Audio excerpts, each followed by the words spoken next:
Hello, and welcome to the Flatpacked podcast. I'm Wesley James. And I'm Kevin Deers. Together, we explore the world of renovations and how flat-packed furniture giants IKEA have revolutionized the remodeling industry. Let's get started. Thanks for being on the show. Is Burra, is that how you do, is that pronounced Burra Designs? Yeah, Burra. So like the Australian native bird, the kookaburra. It's just the shortened version of that, and that's essentially where the name came from. Okay. Yeah. Sort of like an iconic bird and an iconic symbol of Australia. So that's sort of where it came from. Very cool. Yeah, and there's a sort of like hidden story which takes it back to sort of my hometown in Bristol in England as well, where that connection came, and because I struggled initially to try and find a name for the business, and I didn't want it to sort of just be sort of like my name and then designs, and I was like, I just want something that was just easy just to roll off the tongue and actually meant something. And For sure. Yeah, it kind of worked out quite well in the end. Yeah, I was actually to be honest, I thought Burra was your last name. Yeah, that's all right. So I mean, that's just how uncultured I am. I don't know anything about the animals in Australia, but you're right. If companies in Australia are anything like the US, it's you can throw a rock and hit 10 different companies that is James Construction or Kevin Design or whatever, right? Like and yeah, I can't say that I struggled the same way. I just happened to come up with a name that I liked right away. Yeah. But the main point was I didn't want the to have the same name as every other cabinet installation company or every construction company or whatever, right? I just want to stand out a little bit. Yeah, and with my name especially, I just didn't feel like it had any form of ring with anything design related. It didn't matter what word I put after my name. It just didn't work out. Or it was too long. So like my actual full name is Alexander Coates, but that for me was just too long. I was like, oh, Alexander Design, but then there was somebody else with Alexander Design, and I was like, Coates Design, it just doesn't quite work out. It just doesn't have the same ring. So I was like, let's forget about the name, associating it with my name, and we'll just think of something else. And it actually came along that so I'm from a place called Bristol in England originally, and I visited home back there like 2019 was one of the visits that I did, and I came across this coffee place. Now, if you're not aware, Australia is like so obsessed with coffee that you obviously have a lot of people going to live in other countries as well, and England in particular, like the coffee scene, especially at that time, wasn't particularly big. You had all these sort of like chain coffee places and stuff like that, but the standard of coffee, I would say, was not particularly great, especially to Australian standards, who are so like enthusiastic about it. And anyway, I found out about these two guys that moved to Bristol in the UK from Australia, and they set up this coffee company called Burra. And I was like, I wonder if there's any association to Australia there. Then dug into it a little bit, found out there was two Aussie guys that set themselves up in England. And I just like the association of the word Burra to Australia, but then also the fact that there was these two Aussie guys that went to my hometown in England, of all the towns that they could have gone to sort of then start up something that they liked. And I just liked that shortened version of the kookaburra, really. Yeah, love that. Yeah. I'm really interested to talk to you about the similarities and differences between our two companies being clear across the world from each other, right? And it's so interesting to me. I mean, the internet in general, right, connects people in ways that you wouldn't normally be connected. And so I think it's really cool that we're able to have this discussion and about like our origin stories are a little definitely different from each other, but I mean, we both come from the IKEA background. Yeah. You're more from the design side and the sales. Yeah. Of course, I came from the installation side, but Yeah, both of us, right, had this very strong connection with IKEA and then kind of went into our own thing.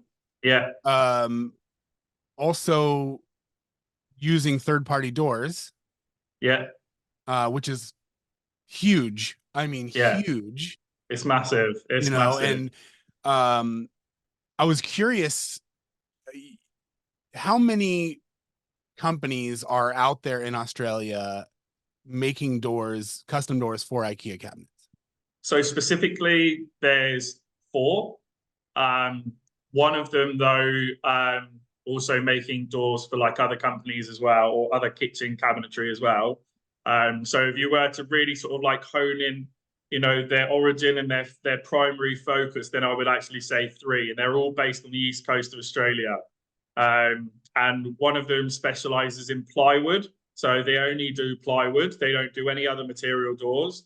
And then the other two do sort of solid wood or MDF Mm-hmm. material for their doors, and then it's either laminated, veneer added to it, or it's two-pack custom coat painted.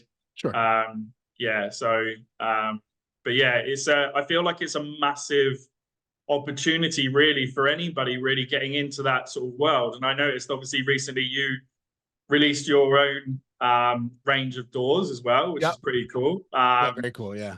Yeah, and I just think I think it's a great opportunity because I feel like it bridges the gap between sort of like what you would maybe normally associate with entry level IKEA and going fully custom. Yeah. And it sort of like bridges that gap in between, which I feel like for a very long time was almost lost for a lot of people looking to renovate. Certainly. And I feel like also from IKEA's perspective, they won't like to admit that, but I feel like it's also led them to a lot more cabinet sales that they wouldn't necessarily have had.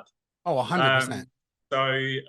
Yeah, there's like it's a great sort of like business model really, because IKEA is not going anywhere, right? So IKEA is going to be around and has been around for a very long time. Yeah.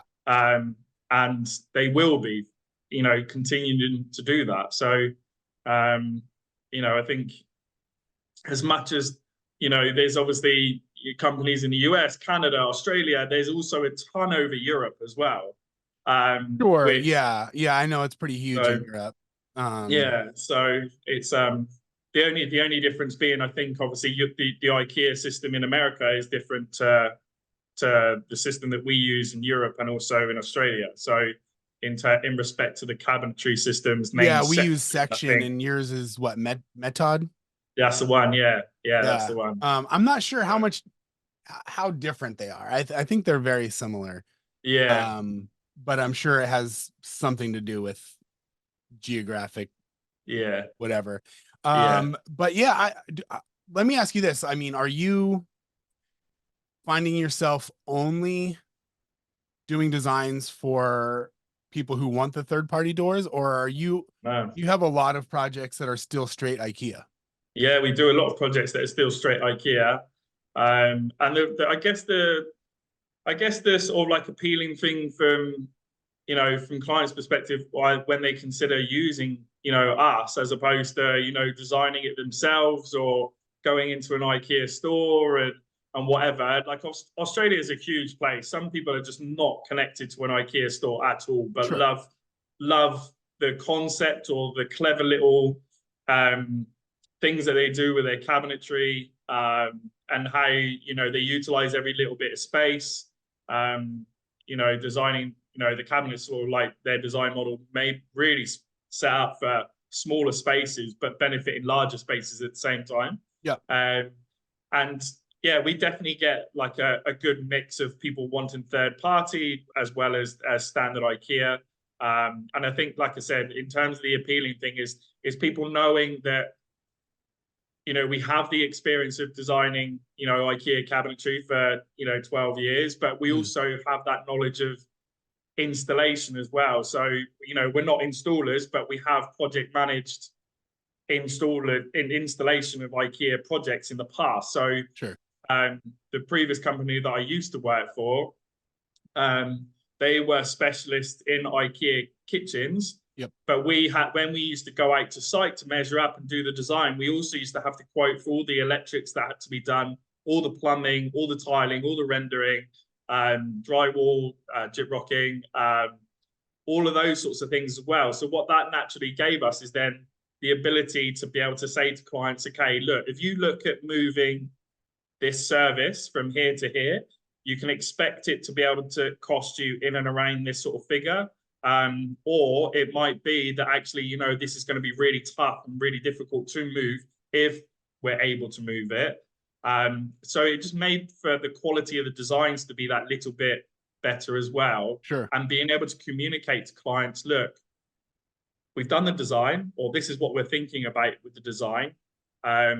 This is what you can consider in terms of your electrics and plumbing. But we also had knowledge of, you know, if we were to move it, you know, what will be the impact of this? And we used to almost be able to give clients like a second version and a first version of design, and then weigh up the pros and cons. Sure. Which is also good. And you know, if you're comparing that to working with IKEA directly, they won't get that kind of service. Of course, but also yeah. at the same time, is that when, you know, the kitchen's going in and say, you know, you were installing one of our kitchens and you weren't particularly sure about something that we had designed up, you could, you know, physically pick up the phone and go, hey, Alex, can I just check before we do this? Is this the intention? Or, you know, what's this to do with? Or you could be an electrician or a plumber who's trying to find out some finer detail information. Yeah. And instead of being on site scratching your head trying to work something out, or Googling stuff, or being on, you know, hold to the IKEA call center and possibly still not getting the answer that you want, we were there at the drop of a phone call, really. Sure. Yeah. So just way more like hands-on service. Yeah. That, yeah, you know, absolutely. I'm no stranger to, you know, IKEA being fairly hands-off. Yeah. And so, yeah, no, I mean, I love that. One of the things I'm really curious about, something that we face here a lot, and I'm curious if it's the same in Australia or just, you know, worldwide or whatever, is there still or has there ever been a stigma about the name IKEA being used in like a fairly expensive kitchen, right? Like, we run across that fairly often, where we'll even still to this day have clients say, you know, I really want to use your service. I want you to design it. I want you to install it. But my contractor doesn't think we should use IKEA. And I mean, of course, it's becoming less and less stigmatized. Yeah, 100%. But I'm, you know, curious what that's like over in Australia.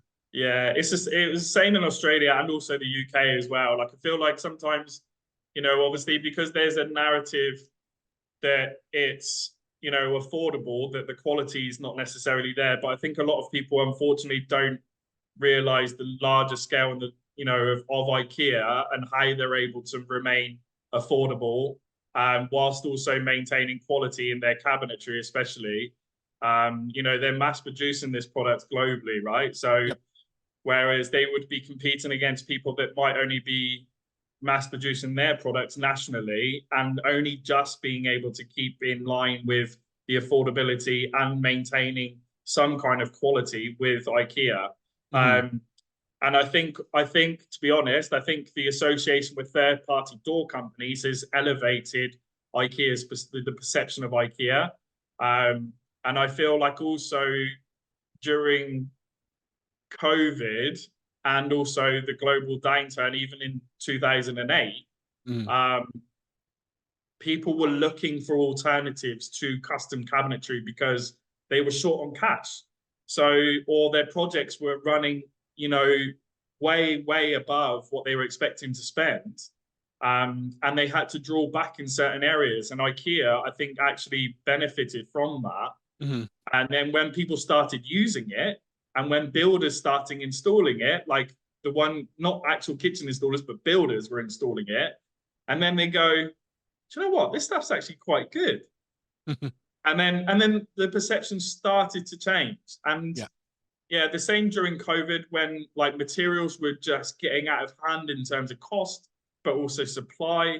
IKEA managed to maintain some form of level supply run in terms of, cabinetry for all kinds of areas of the home. But also I think it was a good opportunity because the method cabinetry is so flexible Yes.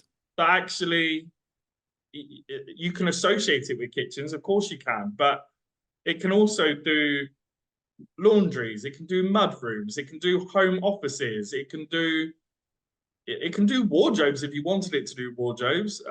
Like I actually use the section way more than I yeah, actually, I don't refuse to do packs units, yeah, but I really don't enjoy them.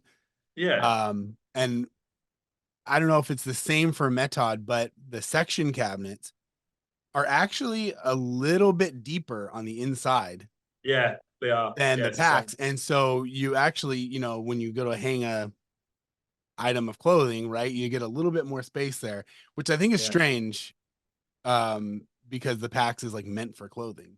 yeah, But anyhow, yeah, to your point, yeah, I use that way more than packs. And yeah. I think the quality is better and Yeah, it sizing is definitely better. is. Yeah. I think obviously because you still have the option of like adjustable shelving or wire baskets or like different heights drawers, Yeah. depending on what you want to store. And the fact that if you want to, if say you've got really high ceilings and you want to utilize that, that's another way that you can do it with sort of some of the fridge top cabinets that IKEA offer as well. Sure. To take it to that next height. And then obviously, as well as I do that, it doesn't mean that extending the height with a bunch of cabinets means all individual doors. You could have one door that covers those two or three top cabinets, Yeah, for sure. um, which, just cleans it up as well from a visual. Absolutely. So yeah, no, it's great. So do you personally don't have installers on your team? No, but I You work with, yeah, you go ahead, sorry. recommend installers or you have a network that you pull from? Yeah, so before I started all the very early days of Burra Design, I very much sort of like I felt like it was if I was going to offer the service that I wanted to offer, I needed to be able to guide clients from the very, very start to the very, very end, even if but it was an optional thing. So like they could have gone, do you know what? We've got an installer lined up, or we're going to do it ourselves, or so we actually only need you for the design element, but we'd love your help if we get stuck on site and Mhm. what have you, then that was fine. But there were also clients that, they're paying money for a design service and they're paying for additional support throughout their process that, they do want that installer or because they don't have the time or they don't want to get it wrong by picking a bad installer. So one of the things we did very early on was try and find, and we knew of a few already prior, we try and find like good installers in every Australian state, Mhm. or certainly states where IKEA had a store. Sure. So, so what we would do is sort of like for the ones that we didn't already know, that we would sort of like ring them up, we Google their reviews, we'd have a look at their website. We'd maybe if we had somebody that we knew that worked in one of the IKEA stores, we'd ask them about them. Have you heard about these guys, or even installers interstate? Have you heard about these guys? Have you seen their work? Or we would see some of their project photos on things like Instagram, Mhm. which is obviously a powerful tool in itself that I feel that some people almost don't even bother looking at a website. Sometimes they look for an Instagram. I'm the same. So That's what I do. yeah, so I feel like that had to reflect my service. It had to reflect Burra Design, and also I had to speak to them directly to make sure that they were nice people too. So and their reaction to me and my business um, was important for me to say, yeah, I would feel comfortable in sending clients your way um, to make sure that they get a good service throughout. Sure. So yeah, we did a little bit of groundwork initially because regardless of whether clients wanted it or not, we would like to have the option to be able to go, yeah, go check out these guys. This is the person you need to speak to. Sure. And it kind of made it more personable again. Because I could say, oh, go and speak to Marcus, or I could go speak to Mick, like an actual have like an actual name as Yeah. opposed to just a company name. So Yeah, for sure. And it just showed that there then was a connection. Does IKEA in Australia not have their own installation service? No, Interesting. no. So I don't know prior to 6 years ago when I first arrived in Australia whether they had that or not. But they use a third-party online quoting system where they'll send clients to, and then the clients have got to put in their details, where they live, an explanation of the project, and then companies can pay to get that lead. Interesting. So yeah, Okay. so it's a company called, like, it's a brand, like, you check them out. Like, I don't know whether America has something similar, but it's something called High Pages here in Australia, like HI Pages. But it's a system where, and it's not just for kitchens. It could be anything. So like, I might need some painting done in my apartment, or it might be that I need a wall built, and I could put this job on. It's a bit like Airtasker as well. I could put this job on, and somebody would then approach me after paying for the lead to then make contact with me. Sure, sure. You know, we have similar services. One of the things that we have here is called TaskRabbit. Yeah. Oh yeah, I've heard that. Which is actually owned by IKEA now. Oh, is it? Yeah. Yeah, right. But here in the US, IKEA does offer their own installation service. Matter of fact, Yeah. I used to work for them, and Yeah, I remember listening to that. there was a very large chunk of time where it was a third-party company called Traymond. Okay. And that's when I started working for them. And then towards the end of my career with them, IKEA had bought Traymond out. And what they're offering now is it's called IKEA Home Service. And when the installers show up to do an install, they're now wearing the yellow shirts. Yeah, right. Yeah, they're just straight up, we're IKEA, we're at your house. Yeah. Pretty interesting. Yeah, how long's that been running then? Has that always been there? Like I know that obviously brand new. Yeah, yeah, okay. Yeah, it's a very new thing. As a matter of fact, it's not even rolled out in every state yet. Yeah, right. They just started it in Washington, like as far as like this new program is concerned. Yeah. Yeah. And I think they're doing it in Los Angeles, San Antonio, Texas, maybe. Oh, only a select few markets right now. Yeah. But the idea, right, is and this is what's ironic to me, is that the idea from IKEA's perspective is, you know, we have our own design service at the store. We have our own installers. We recommend these countertop companies, yada, yada, right? And so they're giving the clients the idea that they're getting a one-stop shop. Yeah. Bro, it ain't. Yeah. It's not, you know what I mean? Like my experience with them is you know, it's kind of just a free-for-all. Yeah. And which is so interesting. And I feel like it's like this. Have you seen that meme, that Spider-Man meme where there's 3 Spider-Men and they're all pointing at each other?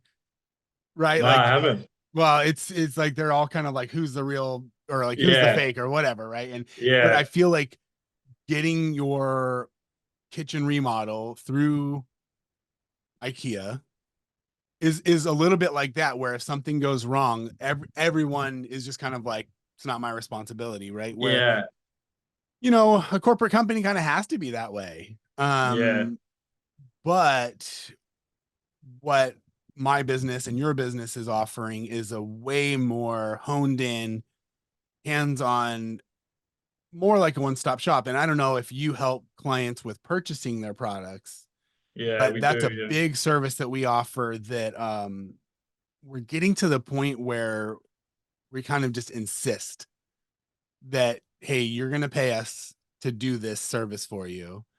And it works out really well. And one of the reasons why I started doing that is because, and I'm curious if this is similar, where you're at, but IKEA won't actually help you with the purchasing. Outside of, let me put this all into the computer for you. Here's what you need to purchase from us. Right. But it seems, in my experience, it seems like a very hands off, like, I don't want any responsibility, even though I'm literally selling you these products for this kitchen that I designed for you. And then it just kind of like, well, everything is your responsibility. And if you have missing items, well, that's your fault. Yeah. So like, I guess, from a delivery point of view, it sort of remains a little bit hands-on here in Australia, because obviously once the order is placed, a lot of the stores aren't big enough that the stock is held in the store. Like it's being delivered from a separate site. So I guess the sort of like responsibility or the overwhelming feeling is reduced because they physically cannot go and pick their cabinetry and things like that. So it's reduced in that respect. But having said that, I think anywhere where you're allowing the client to design their own kitchen and just taking the order for it without really sort of like really diving into, have you considered this or have you considered that?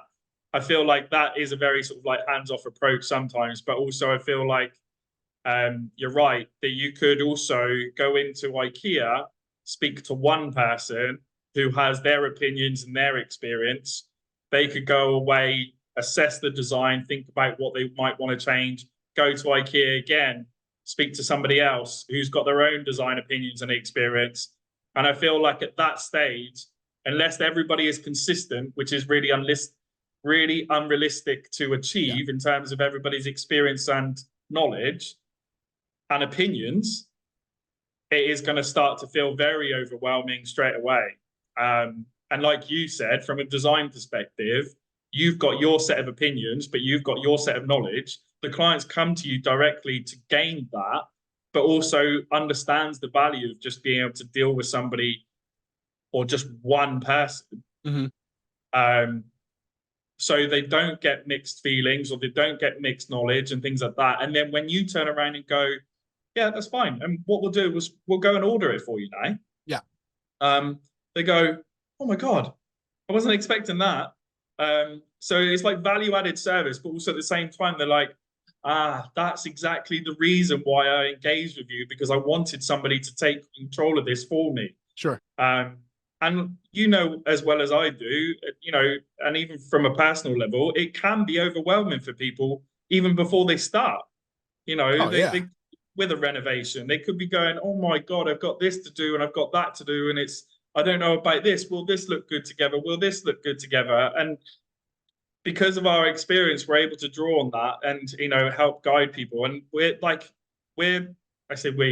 I am very much known that I'm quite black and white, that if I think that something is going to look rubbish, I will tell the client that I think it will look rubbish. And I think you can easily become a yes person and just agree to everything that the client wants just to get the sale.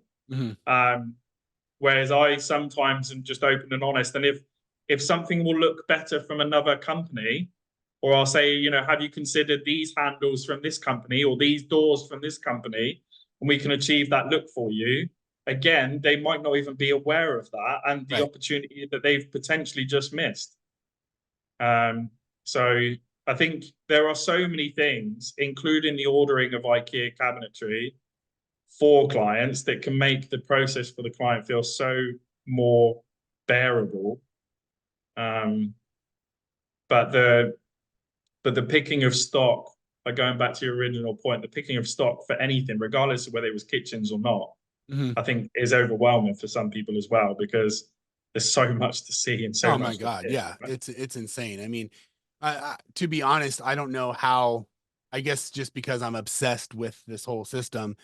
I have most of the IKEA catalog, at least in the kitchen department, kind of burned into my brain. Right. And what's crazy is just how much there actually is, how many options and sizes and different things that there are. And so, you know, for me, it's like I kind of foam at the mouth at learning all that stuff. So I'm a little different, but most clients, all clients, right, are, yeah, I feel extremely overwhelmed very Yeah. quickly.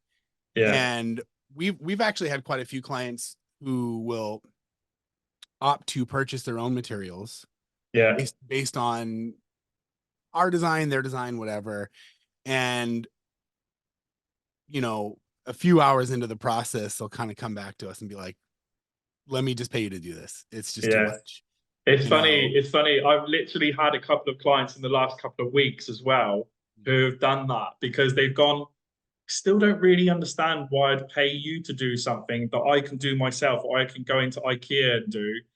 And then they might go and get an initial design done and then still come back to me and go, can I just make sure that this is all right? And can I just check, can I pay you to overlook and finely tune this design ready for order?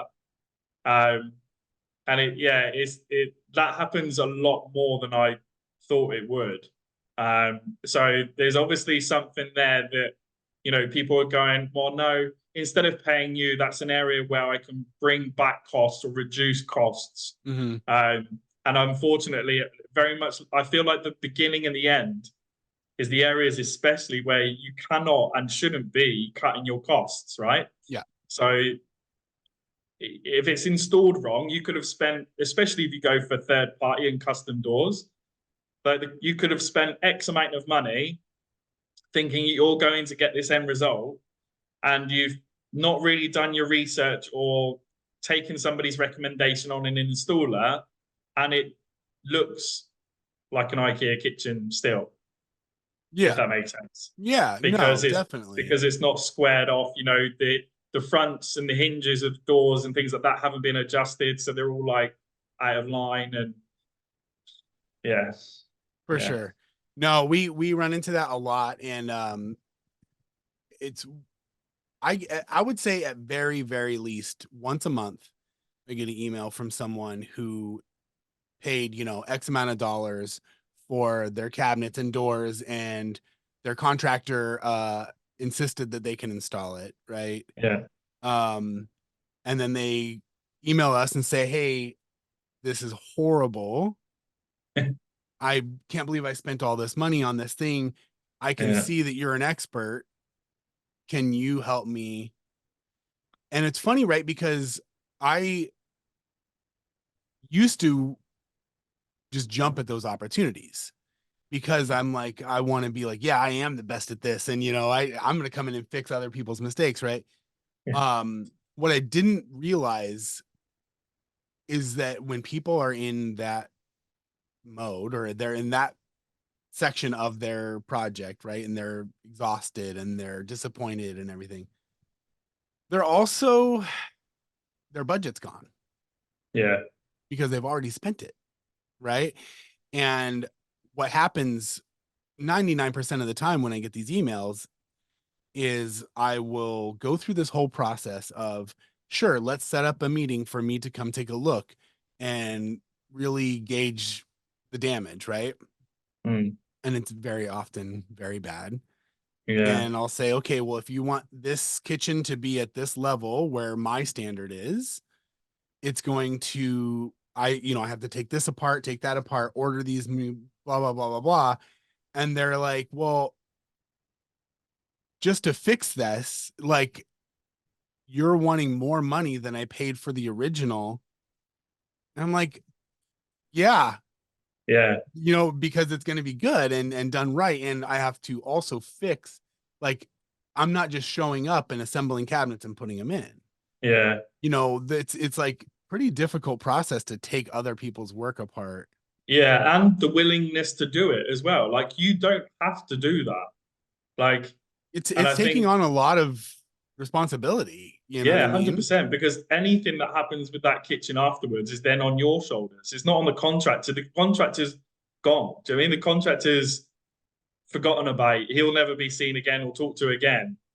Everything now is back on your shoulders, and naturally you have to be compensated for that. But also, if they want the end result they want, you have to pay for Yeah, it. yeah, exactly, Yeah. exactly.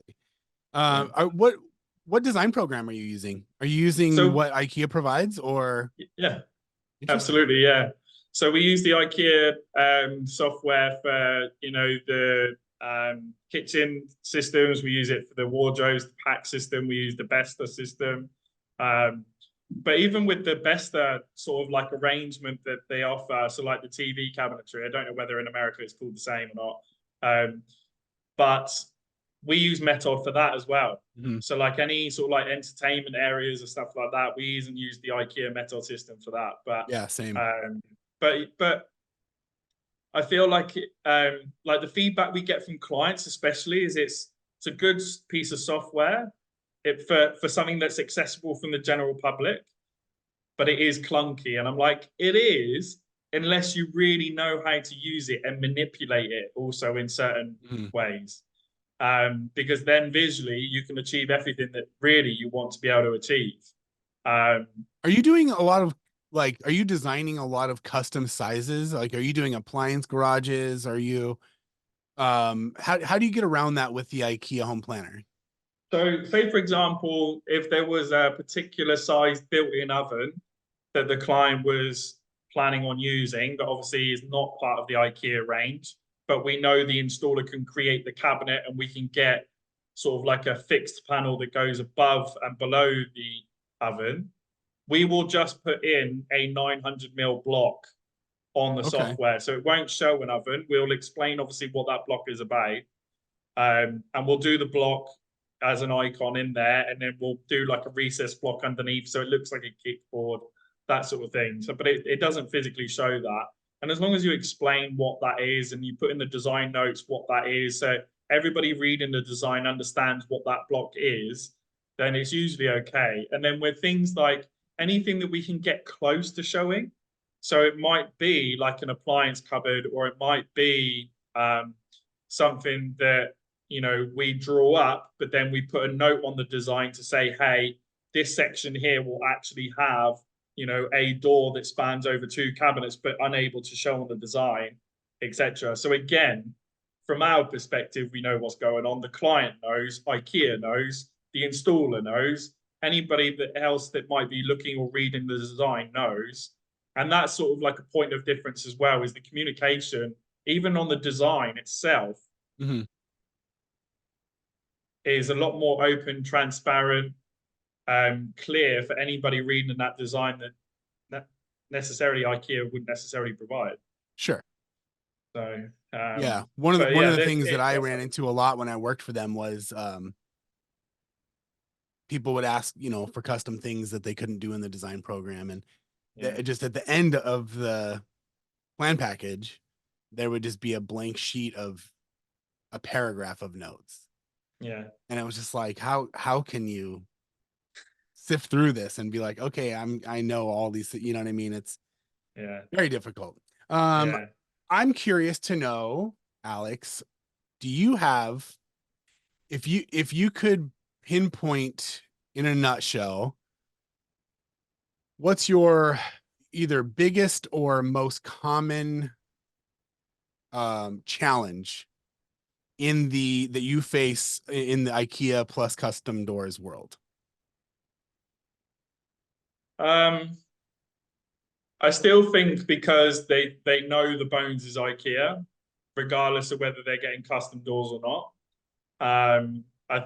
Unfortunately, certainly for a period of time, there will always be that stigma attached, or because they don't think that anything could be custom. So even though we might have confidence in the installer to put together a cabinet, or if a client wants a big integrated paneled fridge or dishwasher, they don't think it's achievable with IKEA, even if they go for custom doors, because they don't think it will work out with the rest of the cabinetry. So I feel like if somebody's already got in their mindset, or they've already had plans drawn up fully custom, and are now looking to rein it in because they can't afford that project, they're still looking for those elements. And I feel like as soon as they think IKEA, that they go, well, even if I use custom doors, they're not going to be able to do this, are they? because the depths are different. And this is again the knowledge that we're sort of gaining from an installation point of view, is the fact that, you know, you could have somebody offset some cabinetry from the wall by 50 to 100 mil, that then would mean the rest of the cabinetry lines up with that paneled fridge or whatever.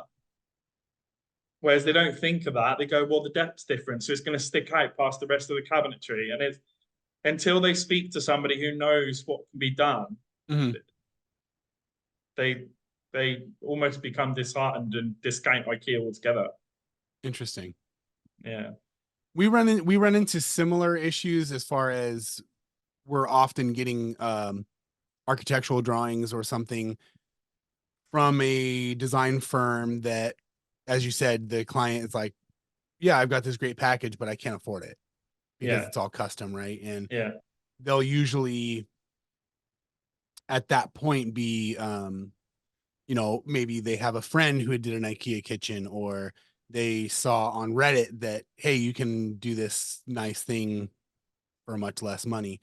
But I think for us, where that challenge comes in is I think people do, especially when they see my Instagram, they'll be like, oh, wow, I can't believe that's IKEA, right? Yeah. But I think that the biggest challenge that we face in that realm is so often people think that their budget is going to be shrunk by like a huge amount, right? But they still want the custom doors. They still want the appliance garage. They still want the panel ready fridge. And my labor is pretty expensive. Yeah. Right? Because I want to do a good job and I want to make sure everything is awesome. And then they say, well, I thought that I was going to be saving all this money by using IKEA. And really you are. I mean, you're saving hundreds of dollars on the cabinet boxes. Yeah. But everything else is still, you got to pay for it. Yeah, 100%. You know, and otherwise just get a stock kitchen. Yeah. Yeah. And I think it all comes down to education, right? And educating clients and sort of like making them understand, even from the word go, sort of like what what you can almost expect. And you and I have been in this game long enough to be able to sort of go, right, realistically, before we get going, I'm just going to let you know that, you know, the way this conversation is going, I think you think that it's going to come in at like 50% of the cost of what you were quoted for a custom job. It's more likely going to be about 70%, or so I think if they know that, then they've still got a decision to make whether they want to go ahead with that or not. But sometimes you also, the design consultation could take a route which you weren't expecting, which then might enhance or increase the cost because they've gone for all drawers instead of all cupboards, or whatever, or they've gone for this ultra expensive appliance that's then increased it, or the type of benchtop that they've used, or whatever, and it's naturally then increased it again. And I sometimes go, well, you really do need to compare apples to apples, because sometimes their custom joinery quote didn't include any appliances. Right. So, and then they go, well, it's almost the same price. And I'm like, no, actually it's not, because you haven't included the appliances or your benchtop in that custom joinery quote, because that was just for the cabinetry. Yeah. And it's not their fault. You know, they don't know to pick up on those things. Totally. But sometimes that could be the real difference in going, oh, actually, do you know what? This is still coming out considerably cheaper in that respect. Yeah. And sometimes it's just a quick conversation which can quickly change their perception about their project costs and what they were expecting. Sure. Yeah. This hasn't happened very often recently, but when I was first gaining a name for myself and really becoming known for customizing the IKEA cabinets, right? Yeah. We had quite a few design consultations where it was usually architects or engineers too, designing their own projects, right? And we would have these consultations where I'm going through every step of the way with them, right? And saying like, okay, I see that this cabinet is custom and that cabinet is custom, and we're going down the road, and at a certain point, I'll say, listen, I don't want to talk you out of hiring me, but we're getting into the territory of it might be more worth it for you to just order custom cabinets. Yeah. Because you're going to buy these boxes, right? Say an IKEA box is $80. Yeah. And then you want it to be cut down to this, whatever, to work. Well, I'm going to charge you my hourly rate to do that. You're going to have to order custom doors to do that. Yeah. And for another 10%, you can just have that made by a custom shop with maybe a little bit more quality materials. And we would go down and, I'd have that conversation with them. And they say, oh, well, I really like your work and I really like, what you're doing with the IKEA cabinets. And I think I just want to go down this road. And so we continue the consultation and then we price everything out. I mean, like clockwork, every single time they're like, oh my God, I can't believe it's this much money. How do you get away with charging all of this? And I'm like, I'm sorry, I had this conversation with you. And it's hard, right? Because I think when people have something stuck in their head, because the name IKEA is attached to it, it's just like they cannot fathom that any sort of customizations are going to be adding cost. Yeah, absolutely. And of course, I mean, that's not all clients. I mean, I feel like most people understand. We're doing a lot of, I don't know if you guys offer this, but we're doing a lot of third-party convenience hardware pullouts. Oh yeah, cool. IKEA has their blind corner pullout, right? Which most of the time that's what people opt for, but sometimes we'll use like a Revishelf or a Lehman's, like the kidney shaped one that kind of has a soft close and everything. And I mean, dude, one of those units costs almost $1,000. Yeah, that's the thing. Yeah, it's nuts. So like the one that we come up against quite frequently in respect to that is the IKEA bin system. So like their storage, like their bins for like trash. So IKEA has their own system, obviously, and it fits certain size cabinetry because it has the framework which attaches to the drawers, etc., and almost fixes it in place. And then you can change the configuration, etc., etc. However, it doesn't cater to, I would say, almost 70 to 80% of clients and what they're expecting from a pull-out bin. So the same, we will then spec a third-party company pull-out bin system, which is like it's crazy compared to the cost of the IKEA one, but it's given them what they want. They get the quality what they want. They get the functionality what they want. And if that's what you want and still want to maintain an IKEA kitchen, you're gonna have to pay it. But you've got to understand that it is significantly more expensive than, say, IKEA's. But with IKEA's, and it comes down to sort of like comparing those apples to apples. You can't compare it. Right. Okay, it's more expensive, but you can't compare it because it is a superior product. So forget that you even saw the IKEA one. If you just saw this product on its own and you weren't comparing it to anything, would you be paying that price? And would you be happy to pay that price?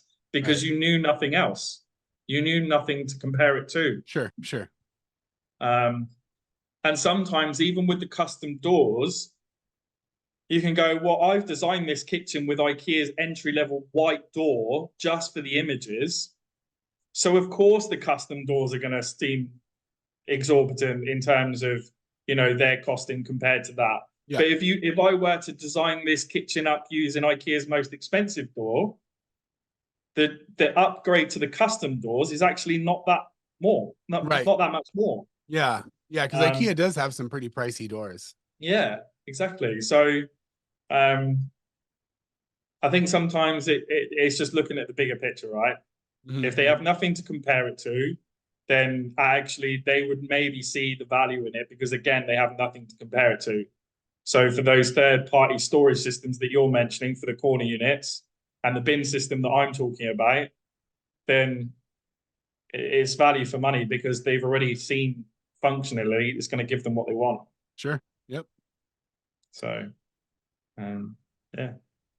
Well, I think about our time is about up here. I'm really happy to be able to connect with you. And this is like, Yeah, definitely. it's so cool to hear so many similarities in our worlds being so far apart, in the world. And, to be honest, I was kind of expecting to hear different challenges, and it makes it's comforting to me to know that it feels like maybe the world isn't as big as it feels when like we're all kind of thinking the same things and doing the same things and running into the same challenges. And I don't know, it's pretty neat. It's pretty neat to feel like, I can be maybe cut from the same cloth as someone all the way across the world. Yeah, and like when I first saw that you guys are doing the podcasting, I was like, this is a great idea, because it's an opportunity for other people who are also in the same industry or doing the same thing. It doesn't matter where they are in the world, but to say, look, guys, we're all doing the same thing. We're all doing, we all have these challenges. We all have these things. You're not alone when you're doing it. However, we might be able to provide an insight about what you could do otherwise, or how to approach certain things otherwise, and it could not only just benefit, the people that are in the industry, but obviously people who are considering using IKEA as a product and what they can expect, like we were talking about in terms of budget and stuff like that. It just enlightens them in respect to that as well. Sure. Yeah. So, yeah, I think, yeah, and I like the amount of pride that you take in your work. So I think that was the thing that initially drew me to you. So thank you. Yeah, like I think, continue what you're doing, and no doubt we'll probably chat again in the future. Yeah, absolutely. Absolutely. Maybe we'll do a collaborative project one day. That would be cool. That would be cool. I have a quick question. If anyone is looking at this podcast, watching this podcast, listening, and they're maybe not as experienced as you and Wes, do you have any words of advice for someone who might be trying to tinkering with the idea of getting into this world? Any advice? For a professional or for a client, like a potential client? Either or. Yeah, so I mean, for a professional, get to know the product. I think that is really important. I think and understand the capability of what you can do with the IKEA product, because you don't have to just settle for it being a modular system. There are because everything is bought individually from IKEA, there are ways to adapt and cater to a lot of what a client might want, by some out-of-the-box thinking. And then certainly from a consumer perspective, anybody who's thinking about IKEA as a supplier for their cabinetry, is find that person who has done their research and understands the product. And I can almost guarantee you will get the result that you want. If you work with somebody who doesn't know the product, then you can expect substandard results. But if you know somebody who knows how to manipulate it, or knows the system inside and out, like Wes or like myself, then 9 times out of 10, you will be able to achieve what you're looking for at a fraction of the cost compared to custom. Definitely. But knowledge is key, right? Yes. Yeah. I mean, Kevin hears me talk about that all the time. Yeah. It's, there's so much to learn in the IKEA world, and there's so many things that are changing, especially with new door companies popping up all the time, and hardware companies and all of this. And absolutely, knowledge is definitely key. Yeah, definitely. Before we close things down here, do you have any where can we find you, and can you plug your pluggables? Yeah, so I'm Alex. I'm the owner of Burra Design. So we're based in Sydney, Australia. We have got experience of designing IKEA cabinetry, not just kitchens, for over 12 years, and managing the project of the installation of that cabinetry for over 6 years. We have a website, www.burradesign.com. We have Instagram, which is the tag is Burra_Design. That's pretty much it. We're on Facebook. We're on Pinterest. Yeah, we're there. You can find us. Thanks for hanging out with us on the Flatpacked podcast, produced by the one and only Kevin Years. Music provided by Alex Jacobelli of Sun 6 Studios. If you'd like to be on the show, or if there's a topic you'd like to hear us discuss, shoot us an email at theflatpackedpodcast@gmail.com. See you next time.